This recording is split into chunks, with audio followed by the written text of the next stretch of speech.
الكون تبقى نور من ضل وضاع. أنت أسمى أنت أنقى أنت السلام علیکم ورحمۃ اللہ وبرکاتہ. نحمده ونصلی علی رسولہ الکریم. اما بعد فاعوذ باللہ من الشیطان الرجیم. بسم اللہ الرحمن الرحیم. الحمدللہ آج قسط نمبر 210 میں آپ کے مسائل اور ان کے حل کے ساتھ ایک مرتبہ پھر میں آپ کے درمیان. مسئلہ نمبر 1. کراچی سے بھائی سلیمان صاحب نے 2 سوالات کیے ہیں.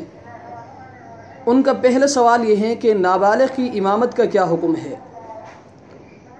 تو مسئلہ یہ کہ نابالغ کے لیے امام بن سکتا ہے لیکن بالغ کا امام نہیں بن سکتا.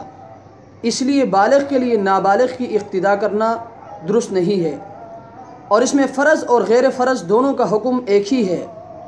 اس لیے بالغ لوگوں کے لیے نابالغ کے پیچھے فرض، تراویح، وتر، نفل، غرض کوئی بھی نماز پڑھنا درست نہیں ہے. فتاوی شامی جلد نمبر 1 صفحہ نمبر 576. ان کا دوسرا سوال یہ ہے کہ مسافر مقتدی نے مقیم امام کے پیچھے 2 رکعت پر سلام پھیر دیا تو اس کا کیا حکم ہے. تو مسئلہ یہ کہ اگر مقتدی مسافر ہے اور امام مقیم ہے، مسافر مقتدی نے 2 رکعت کے بعد ہی سلام پھیر دیا تو اس کی نماز فاسد ہو گئی، کیونکہ مقیم امام کی اقتداء کرنے کی وجہ سے 4 رکعت پڑھنا لازم تھا. جب اس پر عمل نہیں کیا تو نماز فاسد ہو گئی اور اس نماز کا اعادہ کرنا لازم ہے. اب اگر یہ مسافر تنہا اکیلے میں اس نماز کا اعادہ کرے گا تو صرف 2 رکعت پڑھے گا، اور اگر مقیم امام کی اقتداء میں دوبارہ پڑھ رہا ہے تو 4 رکعت پڑھنا ضروری ہے.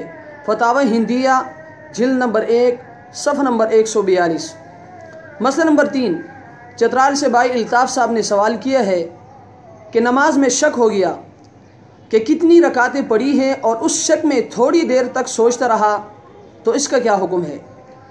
تو مسئلہ یہ کہ اگر نمازی کو نماز کی رکعت میں شک ہو گیا اور اس شک میں ایک رکن کی مقدار یعنی 3 مرتبہ سبحان اللہ کہنے کی مقدار خاموش کھڑا رہا اور وقت گزر گیا اور اس حالت میں قرات اور تسبیح میں مشغول نہیں تھا تو اس پر سجدہ سہو کرنا واجب ہوگا، کیونکہ سوچنے کی وجہ سے دیر ہوئی اور اگلے رکن کی ادائیگی میں تاخیر ہو گئی اور تاخیر کی وجہ سے سجدہ سہو واجب ہو جاتا ہے. اللہ تبارک و تعالی ہمیں ان مسائل کو سمجھنے کی توفیق عطا فرمائے. وآخر دعوانا ان الحمد للہ رب العالمین.